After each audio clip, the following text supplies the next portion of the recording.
Hello दोस्तों, कहानियों का दौर चैनल में आपका स्वागत है। आज की कहानी है माँ का प्यार। तो चलिए कहानी शुरू करते हैं। वृंदावन के बांके बिहारी मंदिर के पास बरगद के पेड़ के नीचे एक बूढ़ी माँ ने अपना बसेरा बसा लिया था। शक्ल सूरत से वह किसी अच्छे घर की लग रही थी। उसके चेहरे की चमक बता रही थी कि वह कोई भिखारी नहीं है, परंतु उसके फटे हुए कपड़े उसकी दर्दनाक स्थिति का व्याख्यान कर रहे थे। वो अम्मा मैले कुचले कपड़ों में ही एक चादर पर वहाँ पड़ी रहती थी। आज लगभग 10वां दिन था। मंदिर में जो श्रद्धालु माथा टेकने आते तो बूढ़ी माँ को थोड़ा बहुत प्रसाद दे जाते थे। हर या वर्ष कोई राह अपने चलता माता पिता की उस पर बरसी तरस पर खाकर उसे कुछ मंदिर में आता खाना था दे जाता था और गरीबों को जिससे उसका भोजन गुजारा दिया करता हो रहा था। था। उसके माता पिता एक रोड एक्सीडेंट में मारे गए थे। उसके बाद से वह अकेला था। जिस समय उसके माता पिता की मृत्यु हुई थी उस समय वह कंप्यूटर इंजीनियरिंग कर रहा था। अब उसके आगे पीछे कोई नहीं था, लेकिन उसके माता पिता के दिए हुए संस्कार हमेशा उसका मार्गदर्शन करते थे। इंजीनियरिंग के फाइनल ईयर के बाद प्लेसमेंट के दौरान उसे एक बहुत अच्छी नौकरी मिल गई थी। अब वह एक मल्टीनेशनल कंपनी में बहुत ऊंचे पद पर कार्यरत था। शनिवार और रविवार की छुट्टी वह अपने दोस्तों के साथ घूमने में बिता देता था, परंतु आज उसके माता पिता की बरसी थी, इसलिए वह आज मंदिर में गरीबों को भोजन करवाने आया था। सभी गरीबों को खाना देने के बाद पेड़ के नीचे बैठी बूढ़ी माँ की ओर उसकी नज़र गई तो अमित को बूढ़ी माँ के चेहरे में एक अजीब सा आकर्षक और स्नेह नज़र आया। शायद वह हर बूढ़ी औरत में अपनी माँ और दादी माँ को ही ढूंढता था। वह बड़े स्नेह से उस बूढ़ी अम्मा की ओर देखने लगा। फिर अम्मा के पास जाकर बोला, अम्मा खाना खाएंगी? लेकिन बूढ़ी माँ काफ़ी उदास बैठी थी। शायद इसलिए उसने कोई जवाब नहीं दिया। फिर अमित बोला, अच्छा यह मंदिर का प्रसाद है, यह तो खा लो। तो बूढ़ी माँ ने उसकी ओर देखते हुए अपना हाथ आगे बढ़ा दिया। बूढ़ी माँ के साथ साथ अमित भी थोड़ा सा प्रसाद खाने लगा और अम्मा के पास ही बैठ गया। प्रसाद खाते खाते अम्मा से पूछने लगा, अम्मा आप कहाँ रहती हैं और इस पेड़ के नीचे कैसे बैठी हुई हैं? बूढ़ी माँ ने ठंडी सांस लेते हुए कहा, अरे बेटा, पहले मैं मथुरा में रहती थी।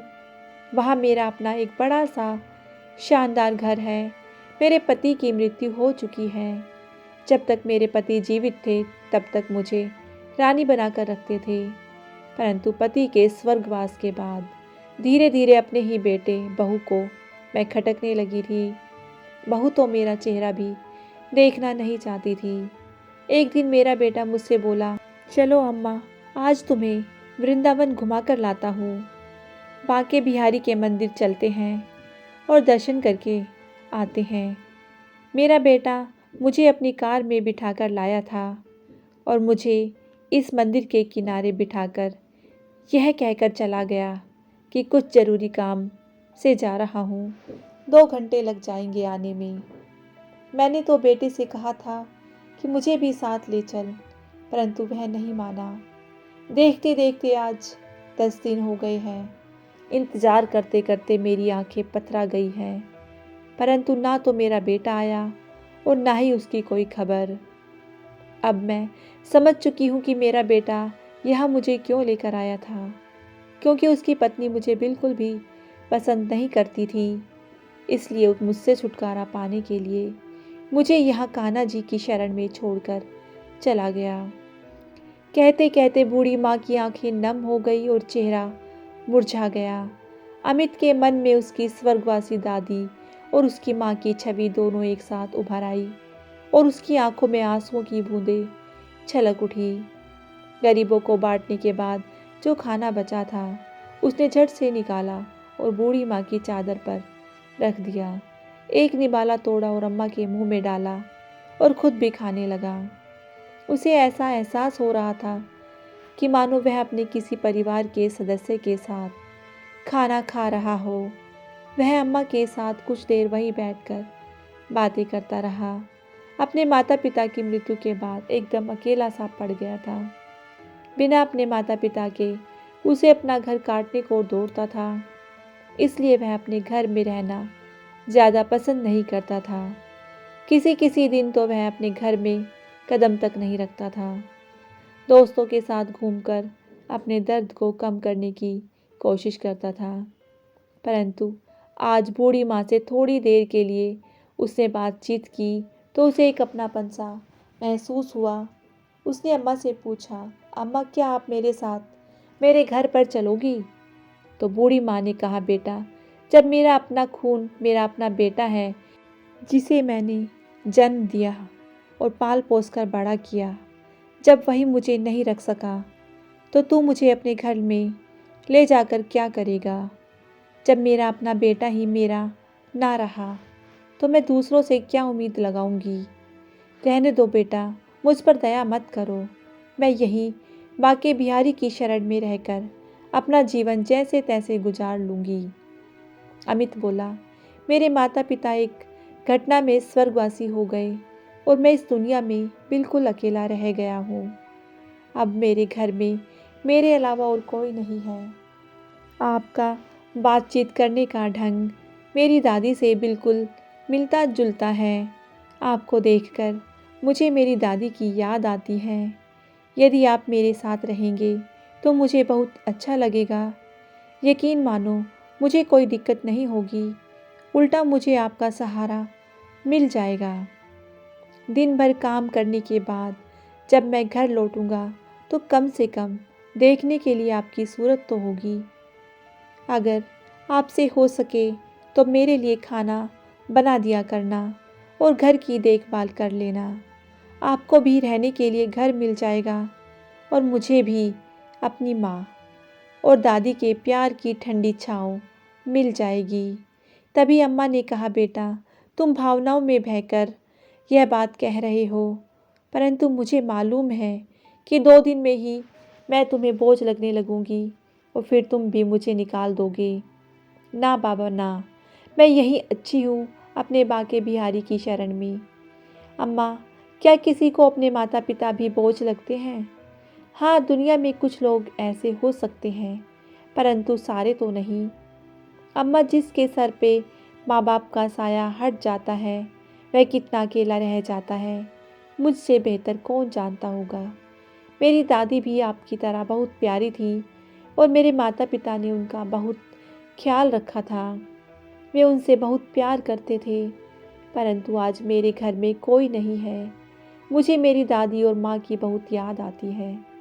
आप में मुझे अपनी दादी की छवि नज़र आती है। मैं विश्वास दिलाता हूँ कि मैं आपको कभी भी बोझ नहीं समझूंगा। गहरी सांस लेते हुए अमित बोला तो अम्मा का गला भी अवरुद्ध हो गया और उसकी आंखों में आंसू आ गए। अम्मा कुछ बोल ना सकी। अमित ने अम्मा का हाथ पकड़ा और बोला, चलो अम्मा, अब ज़्यादा मत सोचो, रात होने वाली है, अब आप मेरे घर चलोगी। अमित ने जैसे ही अम्मा का हाथ पकड़ा तो अम्मा ने उसके चेहरे की ओर देखा।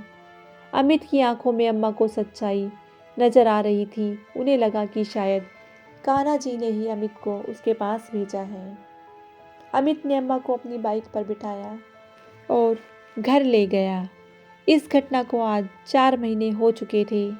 अमित अब नियमित समय पर घर लौट आता था और अम्मा उसके लिए खाना बनाकर उसके आने की प्रतीक्षा करती थी। जब वह थक कर सो जाता था तो उसके सिर पर स्नेह भरा हाथ रखती थी। सुबह सुबह अमित के उठने से पहले ही अम्मा कान्हा जी की पूजा कर लिया करती और अमित का नाश्ता बनाकर रख देती। अब अम्मा को अपना घर मिल गया था और अमित को अपनी दादी और माँ का सच्चा प्यार।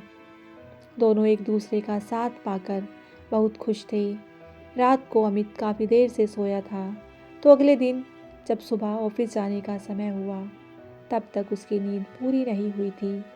अचानक अमित ने सोते हुए अपने माथे पर ठंडी उंगलियों का स्पर्श किया। उसे ऐसा महसूस हुआ कि उसकी माँ उसे बड़े ही प्यार से जगा रही है। दोबारा जब वही स्पर्श उसने अपने चेहरे पर महसूस किया तो वह नींद से जाग गया। उसने आंखें खोली तो सामने देखा कि अम्मा पूजा करने के बाद खुशबू भरे हाथों से उसके माथे और बालों को सहला रही थी, जैसे उसकी माँ हमेशा किया करती थी। अमित ने अम्मा का हाथ अपने हाथों में लेकर अपने होठों से चूमा और वापस उस हाथ को अपने माथे पर रख दिया और बोला, अम्मा आपका आशीर्वाद मुझे जीवन भर के लिए चाहिए। अम्मा ने आंखें बंद करके कान्हा जी को धन्यवाद किया कि उन्होंने उसे अमित से मिलाया और फिर बोली, बेटा ऑफिस जाने का समय हो गया है। फिर अमित बोला, अम्मा मैंने अपने दोस्तों के साथ मिलकर एक छोटी सी फैक्ट्री खोलने का फैसला किया है। आज मैं ऑफिस नहीं जाऊंगा, बस इस फैक्ट्री की शुरुआत करनी है। आज 11 बजे हम फैक्ट्री की पूजा करेंगे और वह पूजा आपके हाथों से होगी। आप तैयार हैं ना? यह सुनकर अम्मा बड़ी खुशी से बोली, बेटा तुमने बिल्कुल सही फैसला किया है। वक्त के साथ साथ और भगवान के आशीर्वाद से तुम्हारी यह छोटी सी फैक्ट्री भी बहुत बड़ी फैक्ट्री में बदलेगी। यह मेरा विश्वास है और मेरा आशीर्वाद हमेशा तुम्हारे साथ है। ऐसा कहते हुए अम्मा की आंखों में आशा की एक नई किरण दिखाई देने लगी। अमित ने अपने दोस्तों के साथ मिलकर फैक्ट्री खड़ी कर दी और उसने फैक्ट्री में अच्छी गुणवत्ता के उत्पाद बनाए। उन सभी लोगों की मेहनत के कारण फैक्ट्री की प्रगति बड़ी तेजी से हो रही थी। अमित अब एक और नई फैक्ट्री शुरू करने का विचार कर रहा था, जिस कारण वह भी ज़्यादा व्यस्त होता जा रहा था। एक दिन अम्मा बोली, बेटा तुम तो अपने जीवन में और ज़्यादा व्यस्त होते जा रहे हो, परंतु यह बात याद रखो कि केवल काम ही जीवन का उद्देश्य नहीं होता। तुम्हें काम के लिए एक सहारे की आवश्यकता है। क्यों ना एक अच्छी सी लड़की ढूंढकर तुम्हारी शादी कर दी जाए। अम्मा की बात अमित को भी उचित लगी और बोला, अरे अम्मा अपनी ज़िंदगी में इतना व्यस्त हो गया हूँ कि कभी इस बारे में बातचीत करने का समय ही नहीं मिलता। अम्मा एक बात कहूँ, मेरी निगाह में एक लड़की है, सरिता, जो मुझे बहुत पसंद है, लेकिन मैंने कभी उसे इस बारे में बताया नहीं। सरिता अमित की माँ की सहेली की बेटी है, जो पढ़ाई पूरी करने के बाद इसी शहर में नौकरी कर रही थी। अमित की उससे मुलाकात कभी कभार हो जाती थी। अमित को सरिता का स्वभाव और बातचीत करने का तरीका बहुत अच्छा लगता था। अम्मा चमन के साथ सरिता के घर गई और उसके माता पिता से बातचीत की और अमित और सरिता की शादी का प्रस्ताव दिया। सरिता के पिताजी ने तुरंत हाँ कर दी। बस फिर क्या था, कुछ ही दिनों बाद अमित सरिता को दुल्हन बनाकर अपने घर ले आया। सरिता अम्मा के गुणों से और उनके स्नेह से बहुत प्रभावित हुई। जितना प्यार अमित अम्मा से करता था, उससे कहीं ज़्यादा लगाव सरिता का अब अम्मा से हो चुका था। सरिता हमेशा सोचती थी, न जाने अम्मा उसके दिल की हर बात को कैसे जान लेती है और कैसे उसकी हर चाहत को उसके कहे बिना पूरा कर देती है। समय बीतने लगा और अमित के घर में 2 जुड़वा बच्चों ने जन्म लिया, एक बेटा और एक बेटी। अमित का घर तो जैसे खुशियों से भर उठा था। अम्मा जी अब सही मायने में दादी बन चुकी थी। अब उनकी मुख्य जिम्मेदारी अमित और सरिता से नहीं, बल्कि अम्मा के पोता पोती हो।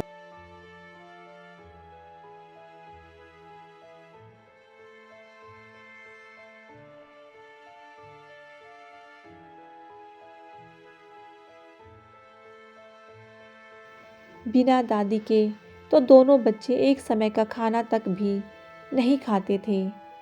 जब भी बच्चे मम्मी पापा के साथ बाजार जाते तो जिद करके दादी को हमेशा अपने साथ लेकर जाते। सरिता और अमित भी अपने बच्चों की जिम्मेदारी अम्मा को देकर बिल्कुल बेफिक्र हो चुके थे। सरिता अपने पति के साथ उसके काम में पूरी मदद करती थी। अमित को भी सरिता के रूप में बहुत अच्छा जीवन साथी मिला था। जिस कारण उसकी फैक्ट्री अब नई ऊंचाइयों को छू रही थी।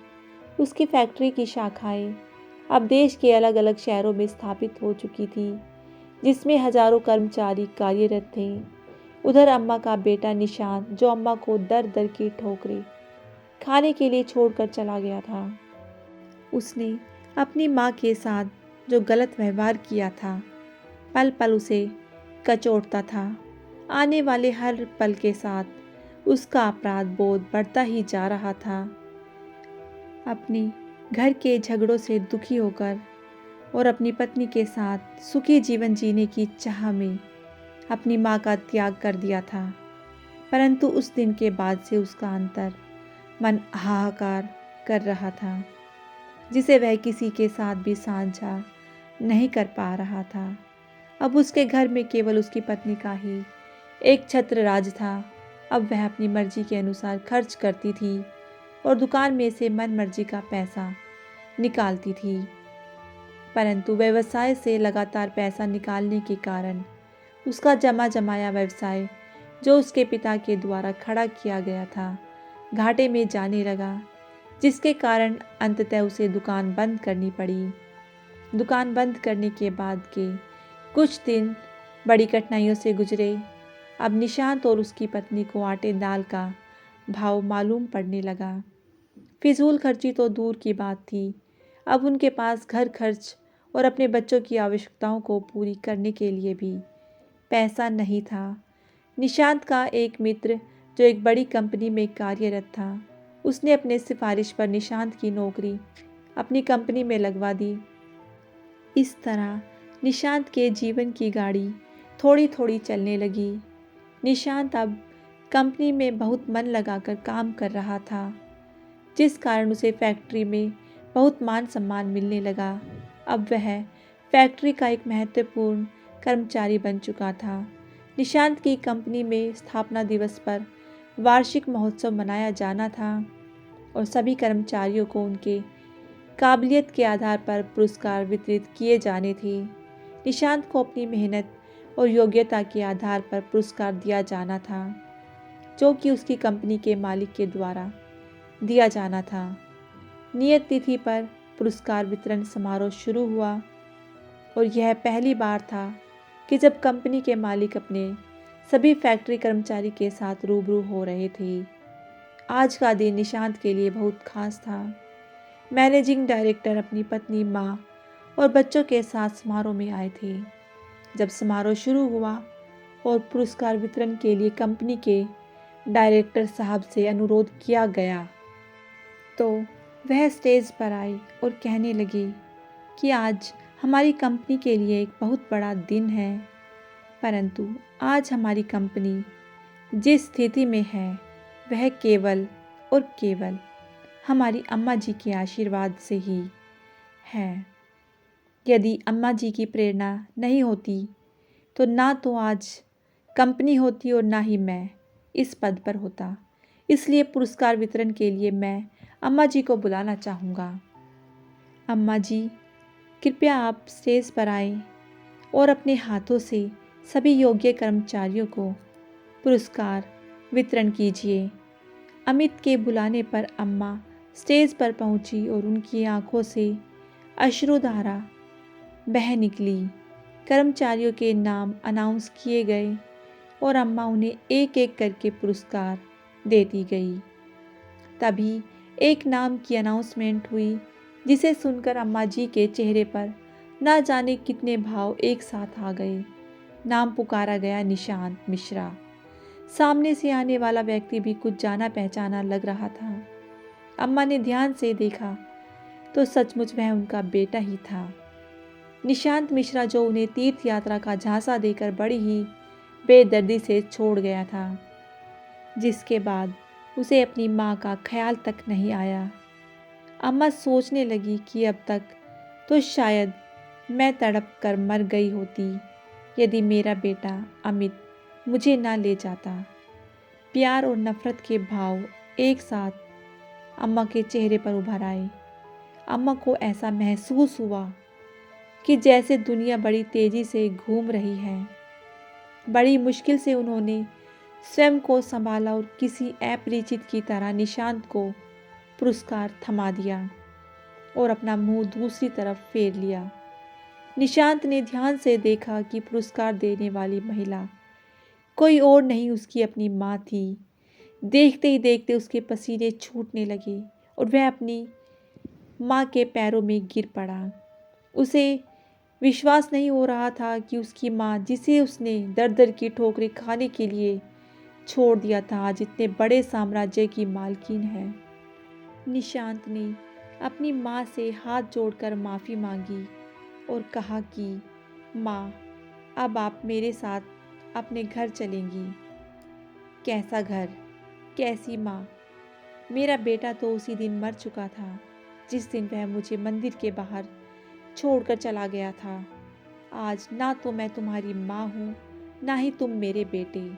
इतना कहकर अम्मा जी पुरस्कार वितरण को बीच में छोड़कर अपनी कुर्सी पर जाकर बैठ गई। निशांत माफ़ी मांगता रहा, लेकिन अम्मा ने उसकी तरफ देखा तक नहीं और अमित के साथ घर वापस चली गई। कभी निशांत अपनी माँ का बहुत लाडला हुआ करता था, लेकिन अपनी पत्नी के बहकावे में आकर वह अपनी माँ के साथ बहुत बुरा सलूक करने लगा। उन बातों को अम्मा कभी नहीं भूल सकती थी। उधर निशांत को यकीन नहीं हो रहा था कि जिस कंपनी में वह काम करता था, उस कंपनी की मालकिन दरअसल उसकी माँ थी। आज इस माँ के हाथों से उसे पुरस्कार मिला तो उसका सिर चकरा गया। माँ के द्वारा उसकी घोर उपेक्षा, पाप कर्मों के कारण उसके दिल में ना जाने कितने ही घाव हो चुके थे। हर पल उसे अपनी माँ की याद सता रही थी। अपनी करतूत उसे झकझोर कर रही थी और नासूर बनकर उसे लगातार चोट पहुंचा रही थी। एक दिन रविवार को जब उसकी ऑफिस की छुट्टी हुई तो वह अपनी पत्नी नीता को लेकर स्कूटर पर राधा रानी के मंदिर दर्शन करने के लिए गया। राधा कृष्ण की मूर्ति के सामने हाथ जोड़कर खड़ा हुआ तो उसे ऐसा लगा जैसे भगवान भी कुटिल दृष्टि से उसके द्वारा किए गए घोर पाप के लिए उस पर हंस रहे थे। घबराकर उसने आंखें खोली। पूजा पाठ करके मंदिर से आते हुए अपराध बोध के कारण उसकी मानसिक स्थिति बिगड़ी हुई थी, जिस कारण उसे सामने से आता हुआ ट्रक भी नजर नहीं आया और तेज धमाके के साथ स्कूटर ट्रक से टकरा गया। वे दोनों बड़ी बुरी तरह से घायल हो गए। निशांत की स्थिति गंभीर बनी हुई थी। उसके पैर की हड्डी टूट चुकी थी और उधर उसकी पत्नी नीता को पैरालिसिस हो चुका था। वह उठने और चलने में असमर्थ थी। जब उसे होश आया तो दहाड़े मार मार कर रोने लगी। अब घर पर भी दोनों बच्चों की देख रेख के लिए कोई नहीं था। नीता के मायके से उसके भाई भाभी उसका पता करने के लिए आए, परंतु थोड़ी देर में हालचाल पूछकर वे दोनों चलते बने। निशांत के दोस्त ने सारी घटना की जानकारी कंपनी के मालिक अमित को दी। जब अमित फ़ोन पर उससे बातचीत कर रहा था तो अम्मा वहीं बैठकर उसके साथ चाय नाश्ता कर रही थी। निशांत मिश्रा का नाम सुनकर अम्मा चौंक उठी। उसने अमित से पूछा कि क्या हुआ, किस बारे में बात हो रही थी। तो अमित ने सारा हाल कह सुनाया कि उसकी कंपनी का एक कर्मचारी निशांत मिश्रा का एक्सीडेंट हुआ है, वह गंभीर रूप से घायल है। यह सुनकर अम्मा रोने लगी। जब अमित ने अम्मा से उसके रोने का कारण पूछा तो अम्मा ने सारी बात कह सुनाई। तब अमित बोला, अम्मा, कर्मों का फल तो भोगना ही पड़ता है। उसने जैसे कर्म किए थे उसे फल तो मिलना ही था। लेकिन अम्मा का दिल अंदर ही अंदर अपने बच्चों के लिए तड़प रहा था। उसका बेटा बहू लाचार बिस्तर पर पड़े थे, इसलिए अम्मा ने कहा कि मैं थोड़ा समय अपने बेटे बहू के पास जाना चाहती हूँ। कुछ दिनों बाद वापस आ जाऊँगी। अमित ने भी हामी भर दी और अम्मा को बहुत से पैसे देकर उनके बेटा बहू के पास छोड़ आया। अम्मा ने अपने बेटे और बहू को एक अच्छे से अस्पताल में भर्ती करवाया, जहाँ उनका पूरा ध्यान रखा जाने लगा। उनके बच्चों को संभाला और साथ साथ उनकी दुकान को भी फिर से खड़ा किया। जो पैसे अमित ने दिए थे उन पैसों को अम्मा ने अपने बेटे बहू की गृहस्थी संभालने में लगा दिए। हर कदम पर अमित ने अम्मा की पूरी मदद की। एक ओर तो निशांत और उसकी पत्नी की तबीयत अब कुछ सुधरने लगी थी और दूसरी ओर उसका कारोबार पहले की तरह चमक उठा था। उनकी गृहस्थी को कुछ ही महीनों में अम्मा ने, जब उन दोनों की अस्पताल से छुट्टी हुई और वह घर लौटी तो अम्मा जी से माफ़ी मांगने लगी। वह अपने किए पर शर्मिंदा थी। अम्मा की बहू बोली, जिसे मैंने घर से निकाल दिया था वही आज इस घर में लक्ष्मी बनकर आई है। अम्मा जी, मैं आपको समझ नहीं पाई। हम लोगों ने आपका निरादर किया है। हमारे इस कर्म की सज़ा हमें आज मिली है। दोनों बेटा बहू अम्मा के पैरों में पड़ गए। अम्मा ने भी उन दोनों को माफ़ कर दिया और अपने पोता पोती को, और वहाँ रहने के बाद अम्मा ने कहा, अब तुम दोनों की तबीयत ठीक हो चुकी है और तुम अपनी गृहस्थी को संभाल सकते हो। तुम्हारी दुकान भी खूब अच्छे से चल रही है, इसलिए अब मैं चलती हूँ। मेरा बेटा और मेरा परिवार मेरा इंतज़ार कर रहा है। यह कहकर अम्मा ने अपना बैग तैयार कर लिया। बेटा बहू दोनों ने अम्मा को जाने से रोकने की खूब कोशिश की, परंतु अम्मा ने कहा, मेरा बेटा अमित मुझ पर जान छिड़कता है। अब वही मेरा बेटा है, इसलिए मुझे जाना होगा। उन दोनों ने बहुत मनाया, परंतु अम्मा नहीं रुकी और बेटे के घर के लिए चल दी। बाहर अमित अम्मा को लेने के लिए गाड़ी में पहले ही पहुंच चुका था। किसी ने बिल्कुल सही कहा है, यह दुनिया है तेज धूप, वह तो बस छाँव होती है। स्नेह से सजी ममता से भरी माँ तो बस माँ होती है। तो दोस्तों, आपको ये कहानी कैसी लगी मुझे कमेंट करके ज़रूर बताइएगा। यदि इस कहानी ने आपके दिल को छुआ हो तो कहानी को लाइक करें, शेयर करें और चैनल को सब्सक्राइब करना बिल्कुल ना भूलें। कहानी सुनने के लिए बहुत बहुत धन्यवाद।